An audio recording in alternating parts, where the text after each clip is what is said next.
here's a system that doesn't work. Just from a biological system point of view, this is a system that is clearly not working. I apologize, people. I know that many of you don't want to hear the melting pile of pancake batter, his voice. What I should do is I should record these, put them through my editing software, and then make pancake batter's voice like high and squeaky on helium or something, just so people could to handle him better. Okay, so we have a look at a couple of things. And of course, this is Plunket's Politician of the Year. What the fuck? Oh, look, how anyone cannot go hana this year for no other reason, even if you're on the right, that the attention she got from the world, tens of millions of interactions with our country, our indigenous culture because of her, how she can't be the top of everyone's list, whether you like their politics or not, it just goes to show how partisan you really are. So I've got a couple of short clips to play. None of them are very long. This is only like 90 seconds. But I know you already know this, guys, but David Seymour has a philosophy of just spending less and less and less. And that's what he wants us to know. He says it with such confidence that governments he's involved with are going to spend, it's not just less, it's like less and less. So next year, less than the year after. The year after that, less than the year. It goes on and on. This is the system that we're looking forward to at our new Deputy Prime Minister as of the middle of next year. Come on, that high fee yesterday was pretty depressing reading, David. If you were looking for an agenda of change or expansion anywhere, that's put the kibosh on that, hasn't it? Well, there's been too much expansion of government, and what you'll see now is that we're going to do a $2.4 billion a year operating allowance. And what that means is that we're going to be spending less and less each year. I just want you to be really clear. I know you guys are on board with this, but this is this man actively saying less and less each year, sorry. Now, he does say based on population, so, you know, it may not be a direct line down, but every year this man wants the government to spend less and less. That means, following his logic, his ideal year would be $0. Because following his logic, if every year they spend less and less, eventually you get to zero. That's unarguable. Now, he might go, well, there's something, you know, police, but okay, so when you get to that point where you're down to the essentials, he's still saying less and less. Then what? Let's get to the end of this. After population growth and inflation. So that means real efficiency every year to get government back in shape. This is the lie that these guys take. They say that real efficiency is less money, right? Real efficiency is less money. Those two things don't necessarily go together. That's why you see big companies spending millions of dollars on building robotics to make their product. They spend more money to become more efficient. They don't spend less money. This is the naive and well, I can't say he's lying. He may believe it, but this is this naive idea that these libertarians put out there. We are going to be more efficient because we're spending less money. No, you're just spending less money. And I'll tell you something, most places will function far worse when you're spending less money, which will actually make them less efficient. Now, I know there's people who say, well, you know, you should go a lot faster. I'd generally be one of them. But what we've got is three parties working together to carry out an agenda of cutting government waste. And right across the board, you know, I look at Brooke van Velden and health and safety and labour laws, or Nicole McKee and anti-money laundering, or Simon Court and Resource Management Act. I'm really proud of what ACT is doing. And that's before you come to what I'm doing with the Ministry for Regulations. So, you know, cutting waste, cutting red tape, that's the only way you let we want to mention that, get out and actually produce more wealth, which is what we all desperately need right now. And the government doesn't have a magic money tree, but we can create the conditions for people who already work very hard to be more productive and get more reward. There you go, Chewie. We've got two more clips to play, but I've had my crack. Yours, sir? Yeah, the idea that you can starve government departments of money and then somehow through some Darwinian process you end up with this hyper efficient department that can run on the smell of an oily rag. No, that doesn't work. You good people that should be getting compensated well, they've left. They've left for higher paying private sector jobs. And the people that you have left are the people that weren't good enough to do that. So it's running directly counter to what you reckon. I am all for anything that looks at true government waste, but so much. And the proof is out there every time that this has been attempted. Again, like the people have learned this lesson before it's been tried here. We're not trailblazers here. Every time it's tried, it hasn't worked. You get efficiency out of government departments by listening to the smart people that work within them, the people that point out the frustrating bottlenecks in their jobs. And that is something that happens in every job. The number of jobs that I've been in where I've gone, why do we do it this way? And someone goes, it's because we've always done it this way. They can't articulate why. And then you go, isn't it easier to do this? And in a good workplace, someone will look at it and go, oh, shit, yeah, you're right. That's heaps quicker and easier. Let's do it that way. That's what happens when you listen to your people, when you're good to your people and your workers. They will point out your dead weight. Oh, Debbie's a shit worker. She sleeps at her desk and she eats my yogurt. Let's get rid of her. Sounds like Debbie is not a real person. No, right. That sort of thing. It doesn't come from this hologram coming in and saying, if we starve everybody, they're going to work harder. Morale will improve as long as we continue the beatings. It's just not how people work. I'm reminded of stories from people who in the like 80s or 90s, whatever, grew up with solo mums. And I don't know if you've heard these stories, Chewie, but I've heard these stories about how this parent could make a meal stretch amazingly by basically putting one chicken wing into the broth, and that's how they made their meal, and that's how they stretched it. That's what he's talking about from a government point of view. Now, if you want to see the best way to make an efficient meal for those kids, instead of the one chicken leg, I guarantee you that one chicken leg or one chicken wing didn't give them what they needed. It was a literal starvation diet. So actually spending less and less and less and putting one chicken wing in to make your meal is not a good use, because then those people would be less productive the next day at work. They'd be more tired. They wouldn't be as energy. So there's actually flow-ons from there. What he's basically saying is we want to get every government department down to only needing one chicken bone for their meals, and then that's efficiency. And it's not. It's a starvation diet, and if you starve the public sector, then it's not going to function like it should. Now, is some of public sector bloated? I'm happy to have that conversation. I'm sure in every workplace there is some bloating, right?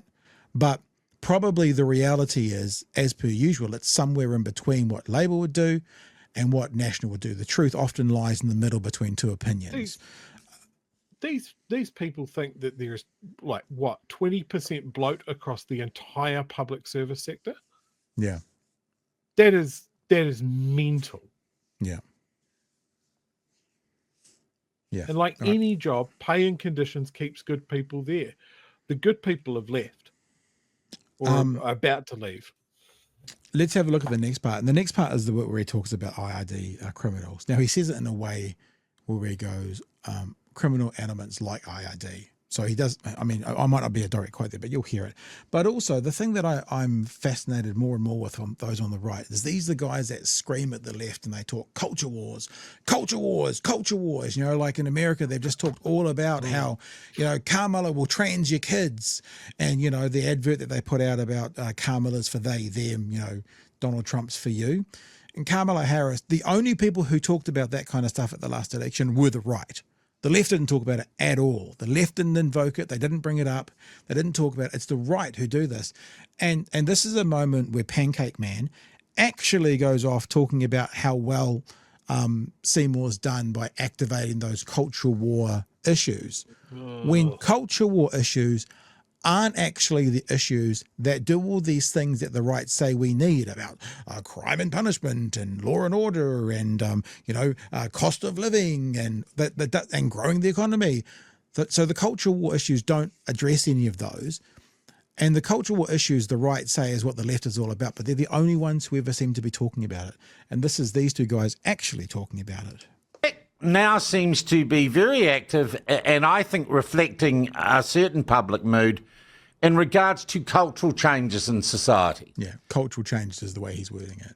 In regards to changing the temperature around issues that might be seen as, I don't know, part of the culture wars, the war on woke. And I think New Zealand First and ACT, while National represents it itself as doing the heavy economic and policy lifting, you guys have been the kind of mood change or represent the mood change that people voted for when they gave the coalition the ability to. So the mood change is exactly that. It's the cultural war stuff. It's like, it's the Chewie said it 100 times for the R section. It's governing by vibes.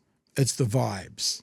It's got nothing to do with how to govern, how to make the country better, how to fix this, how to fix that. It is the vibe. It is the mood of the country, and that's what they're functioning off. And again, I'll say that's what they constantly accuse the left of doing, but it's one of those instances where every accusation is an admission, and it's the guys on the right who are constantly going about culture wars. And I'm going to give you some examples from Karen's Twitter feed in just a sec. Former government. Yeah, see, I would argue we're punching above our weight on the economics too. But I take your point. The way that we conceive ourselves as a country is at a crossroads. We can either see ourselves as a group of people who each have equal dignity and equal rights to pursue our goals, be responsible for our actions. But we have that now, equal rights and equal dignity. This is the thing, right? He's saying this thing we don't have, which we do. Equal dignity and equal rights to pursue our goals. We have that now, but he sold this as a cultural war issue, and he's got it in there as a wedge issue because people believe him.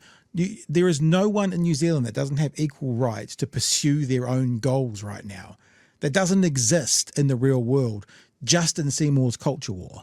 Basically just make the most of our time on Earth. Or we can see ourselves as, the way I suspect some of those judges at the Northern Club see it, two collectives. Culture war issue. Judges at the Northern Club. We'll look at that in a sec. Where your membership of a group matters more than your inherent dignity and rights as an individual. Now, like your membership of being an MP, and you have a right that I don't have under the law to defame people under parliamentary privilege. You mean like that? Because you're the membership of a group that actually doesn't give me a right that you've got a right. You've got a right to go into that house and defame people. I don't. Is that the kind of group you're talking about, Mr. Seymour? Just wondering. I would say that actually if you go back to Roger Douglas when he started ACT, he would talk about things like, does a person have a right to get a job, yes, to buy a car, whether yes, it's made in New Zealand or elsewhere, to be able to get themselves around, to access an education. ACT's always been hot on education, yes, and we're still doing that through charter schools. So that's all yes so far. So what are we arguing about here? What's the point? But the other thing is, have a right to buy a car? Is that in the Human Rights Commission? Is that like we got a right? Like, what are these words you're using? Culture war, man. Giving people choice and control over their lives. And so I actually tie all of this together. The treaty issue, the economy, the education, free speech. It's all about this idea that each of us is a thinking and valuing being. We should have the opportunity, the dignity to make our own way in the world, not be lumped by stereotypes or have your assets stolen by the IRD or any other criminal. Yeah. Hey. Have your assets stolen by the IRD or any other criminal. Therefore, IRD, Member of Parliament, Minister of the Crown, saying that this government department is criminal, Chewie. That's what he's saying. So the guy that wants to reframe the Treaty of Waitangi wants to bring up having your assets stolen. Yeah. Interesting move, Mr. Seymour. By the How IRD. much of New Zealand land or has any other been criminal stolen. entity. I just want to play that again. I want to play this again. This is the There's Minister so of the much Crown. there. This is the Minister of the Crown, our next Deputy Prime Minister, calling the IRD, government department looking after our tax, a criminal entity. Assets stolen by the IRD or any other criminal. Yeah. By the IRD or any other criminal. Because what that means, for clarity, is the IRD are criminals. Because when you say or any other criminal, that means what I've just said before is listed. Having someone in my house, having Shaquille O'Neal in my house, or any other 7-footer. Shaquille O'Neal is a 7-footer. That's what it means. IRD or any other criminal. Minister of the Crown, next Deputy Prime Minister, publicly just said IRD is criminal. Yeah, and let's talk about that. When you look at libertarians overseas, they are generally pro-gun, as we've seen here with ACT supporters. There's quite a core that don't like the semi-automatic weapons ban, that are pro-gun rights and that sort of thing. They want small government, and now we have that party's leader suggesting that the tax department are thieving criminals. Now, when that's happened overseas, you end up with bombings and shootings. Now, I don't know how much a comment like this might push that window forward. Yeah. But I think we do have a segment of our society that feels under pressure, that feels like things are changing too quick for them, that they don't feel like they're going to be the dominant group on top, that have a purely individual mindset of I do what I want and fuck everybody else. And for those guys, Seymour is their man. Yep. Because it's like when you, again, sorry for the American examples, but when the right identifies the left as like having sex dungeons in the basement of a pizzeria, that emboldens someone to go, well, that's criminal activity. We need to protect kids, so I'm going to go in there and sort it out. And that particular pizzeria, Pizzagate, did have people turning up with guns because they've been told that these people are committing crimes against children. So obviously the right thing to do when people are committing crimes is to intercede. So therefore, what's the right thing to do when you're identifying the organisation that looks after our taxes as criminal? Well, hang on, we push back against criminal activity. We fight back against criminal activity. That's what you're saying, Chewie. But there's one other thing I want to say as well, just as evidence of this culture war stuff coming from the right. You know the story about the drunken judge crashing the New Zealand First Party? It is it's titillation. It's a nothing story. It's a slow news day. Yeah, some judge got a bit pissed up and walked into another room from a wealthy, after work drinks thing and basically gave Winston Peters some stick. That's the story. Some pissed up rich person went and shouted at some other pissed up rich people. That's it, right? Yeah. Karen Plunkett's Twitter feed.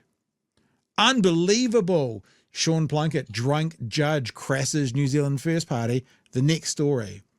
Do you think TV1, RNZ News will cover the drunk judge and KC gate crashing? Number 3, all in a row. I wonder if the Law Society investigates its own at the Northern Club involving Winston Peters, a KC and a district. This is the culture war. This is the example of the people in this kind of circle being involved in the culture war. This is a nothing story. It's a nothing story. It's an embarrassment to the organisations, to the judiciary, absolutely. But it's a nothing story. And this pile of pancake batter is playing culture war games and not just amplifying it or talking about, but like, I bet you TV1 doesn't cover this because, woke and protect. They did, as did Stuff, because it's a slow news day. It's a nothing story. And it's just evidence again for everyone that these culture war games that we keep getting accused of on the left, we don't play them anywhere near as much as the right does. But the right has the skill that for some reason they're able to paint the narrative they want and it sticks. I saw a really interesting... Luxon was able to say the 15-year-olds at school last year are underperforming and it's Labor's fault. And it stuck. It wasn't true. The reason those 15-year-olds were underperforming was thanks to John Key in 2011 bringing in national standards. When he brought them in, the teaching community in one voice said, if you do this, in 10 to 15 years from now, this is what you'll see. And it's what we saw with 15-year-olds. But the right managed to sell the narrative that it's Labor's fault. And it was believed. The right sells the narrative, those woke, tarred, lefty, culture war, all they care about is listing genders and you know, being snowflakes. We're not doing that story tonight. Not because, oh, look at those wokies won't talk about it, because it's a bullshit story. A couple of pissed up rich people had a crack verbally at a couple of other pissed up rich people. Okay, be embarrassed. Get over yourselves. Chewie.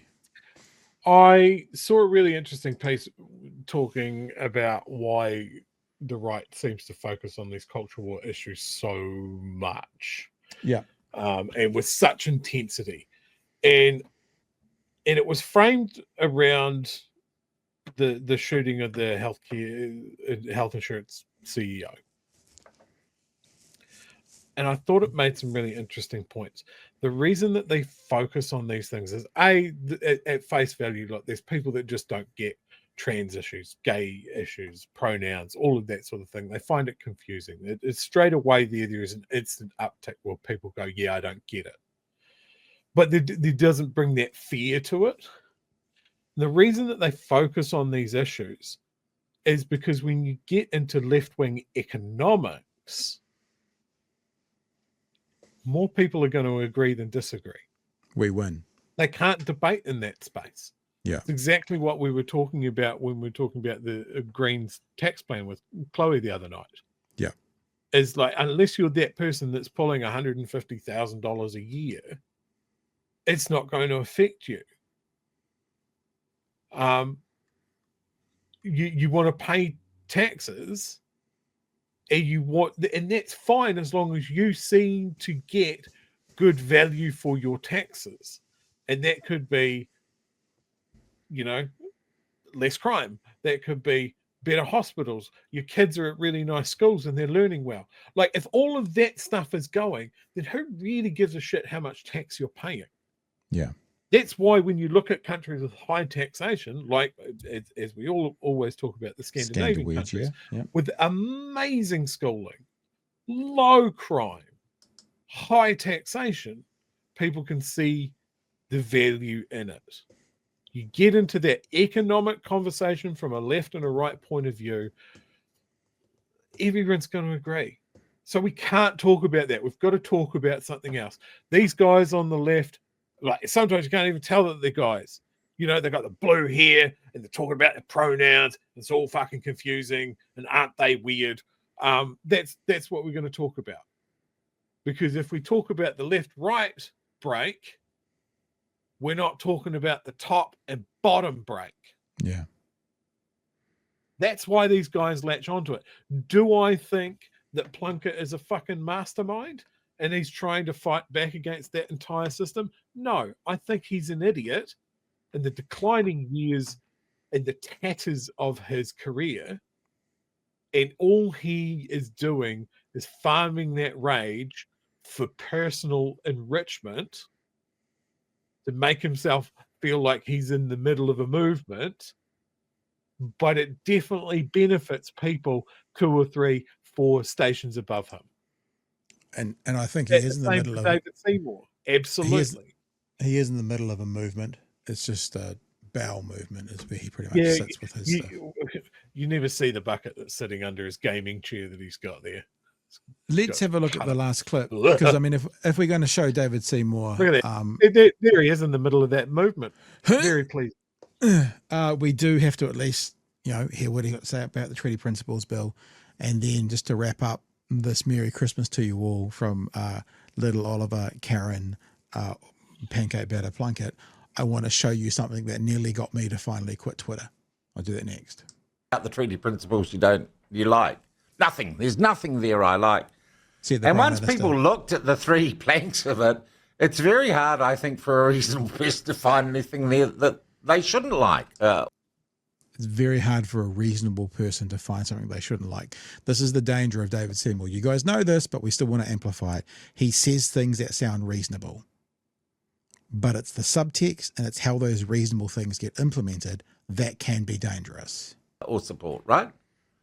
Yeah, and look, if you haven't been to treaty.nz, please do, and encourage others. If people say, they've got an opinion, this is divisive or racist or whatever else they're saying, say, look, do yourself a favour, go to treaty.nz, make up your mind based on what it says, because what's interesting about all the polling that's come out recently is... and fact check. That's the other thing, because Treaty NZ says various words in the Te mean something different from what they mean. So you can't just go there. You have to go there and then also fact check to find out that some of the information on there is wrong. That if you ask people, do you like the treaty principles bill? The narrow majority say, oh no, because they've just heard endless That's because you're a racist, media David. and That's because you're a Nazi. Oh, of course. Yeah. Many a truth. Yeah. No, it's just so tiresome. But once people say, well, look, should the government and Parliament have the right to govern and make laws? Yes. No one disagrees with that. Should they be able to govern and have the rights to make laws? Yes, we all agree with that. This is the thing. Sounds reasonable. Should the Crown uphold the rights Maori had in 1840? Well, yes, but... Yes, but. Interesting but. Yes. Should the Crown uphold the rights Maori had in 1840? Well, yes, but they should uphold all people's rights, actually. But this is the thing. Sounds reasonable, but now to have an honest conversation, we need to understand what were those rights in 1840. See, he says it and skips past it. So what were those rights? And that's where the disagreement is. And because the disagreement is what were those rights, he can skip past it and go, yeah, of course, and also everybody else's rights as well. Okay, well, now we need to identify what were those rights in 1840, what was signed on to, and that's where the mistruth, I would say liars, that's where the incorrect information is coming out. And should people's rights be equal? Yes, they should. I mean, those are the 3 principles. Well, we already know that's not true. 17-year-olds can't vote. Women can't be Catholic priests. People's rights aren't equal. Never have been, never will be, never should be. That's what I'm saying. It's very easy to take apart and to explain. Sounds reasonable. One layer of conversation shows you the horse shit. The 2 pieces of horse shit you've just heard are everyone should have the same rights. We don't. We never will. We never should. Disabled people should get the park closest to the door. They should have that right over me. I'm okay with that. Over 65 should get the pension. I'm okay with being under 65 and not getting it yet. Will I get it? Well, if I make it that far, I'm okay with that. So we don't and we won't. And the other thing is, we now need to discuss and debate what rights Māori had in 1840. And that's where, I'll say every academic, most academics, all academics that I've heard, disagree with you, Mr. Seymour. So until we go into that conversation, we can't just do a pithy point, and move on. It's a bigger conversation than that. They reflect what Te Tiriti, the Maori version, actually said. So and you say. I think one day, if not through this law, we will see that as being the constitutional basis of our country, a true reflection of the treaty and the democratic liberal values our country is built on. And that's not a surprise because the people who drafted the treaty were classical liberals in the mid-19th century, and they shared those values too. There you go. Now, I'm going to show you one more thing, but Chewie, do you want to speak to that? I'll show you something very shortly. That I want to speak to that very little, but yes, Te Tiriti is not a version, it's the treaty. Yeah. Again, he keeps saying these things that are incorrect. It's an agreement between races. Not true. Māori have special rights. Well, if it's in Te Tiriti, they fucking do, because that's the agreement. Yeah, it's a contract. That's the agreement that said Māori, but tangata whenua being fucking consulted on shit takes nothing away from me. Like there was a story today, the Invercargill Council voted to discharge for the next 2 years sewage into the Fovo Strait, straight in. Now there's a like the tangata whenua down there challenged that and said that that's not a great idea. Here's what we think you should do. We think that we should build like something to stop that from happening, but we acknowledge that it's going to be really expensive. So a second option is to filter it through a natural wetland. So when the sewage goes into the Fovo Strait, which is of course where people fish and gather food, that's what should be done. Māori down there are involved at a committee level. They're not at the council level. So the council decided to have a vote at the council level and completely disregarded that excellent advice from the tangata whenua. Now that's exactly what we're talking about here. That Māori are exerting their rights to be consulted on stuff like this for the betterment of everyone. Water quality, land use, all of this sort of stuff. David Seymour's supporters don't like that because of reasons. And the reasons is tax or I want to exploit this area. So, I mean, there's an example right there from fucking today. You can go and read about it.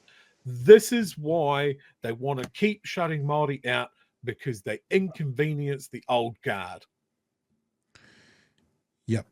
Now, you said David Seymour's audience, his voters. Well, I would say there's a pretty big crossover with Sean Plunket in that world as well. Yeah. This was something that came out earlier in the week. And this is probably the first time I've kind of gone, because I use Twitter for, I don't know, I use Twitter mostly for work stuff. It's for this. People are watching us right now on Twitter. It's what we do.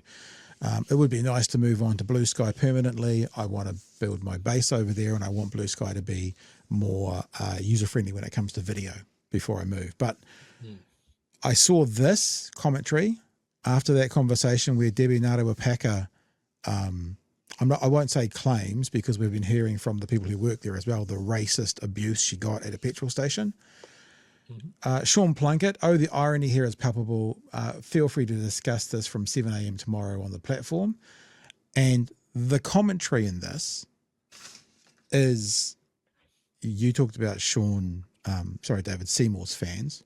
I would say that maybe the Venn diagram is a circle. I'll read a few of them. I haven't bookmarked any of them. There might be worse than this. Didn't Rawiri promise us escalation if we didn't bow to Māori demands? A staged attack. The question is by whom? I wouldn't put it past Tamahiri to organise it. Have they forgotten the ram raid? The false flag. But it goes on. It's the same ones who did that home invasion in Huntly for their other member, the invisible ones. Nardo Aaca said to the petrol station staff intervened, providing her protection from a raging racist. So she saw herself in the mirror and identified it correctly. What did she expect with the rhetoric she spews? So brings on herself. A hug. She brought this filth on. The born again types are, and then it goes on. I'm going to keep reading it. Well, she better take some of that big fat paycheck she earns to pay for security then. Goes on and on and on. Sling that bitch in jail, okay? And on and on and on. And it is the most vile. Like, I'm pretty hard to offend. This doesn't personally offend me, but I'm like, this is one of the... Which one? You got to have a mention of Golgras in there as well. Okay. Because they haven't let that go either. This is one of the most disgusting threads. And I'm sorry to have to share it with you, but, serves her right. Agree. Forever the victims. Probably a half-true story. And on. Probably staged by Te Pāti Māori, and on and on. Did the white fella refuse to pay for her petrol? And on and on and on. And it's this is a sector of society that is feeling emboldened. They're feeling emboldened because of Winston and because of Seymour. They're feeling emboldened because of people like Karen Plunket. And you know what? People often have a crack at us going, "Oh, platform's 10 times as big as you." You know what? I wouldn't give up our audience for the audience for all the tea in China. All the Right Family Foundation. All the Right money Family on Foundation children rentals. I would not change it for the world. I would much rather be 1/10 their size, and we're not 1/10 their size. It doesn't matter. We'll talk more about that tomorrow night. Than to have those kind of people agree with me, because even if Plunket is to say things like, "Well, they're not my views. They're the views of the people following me." Yeah, but why are they following you?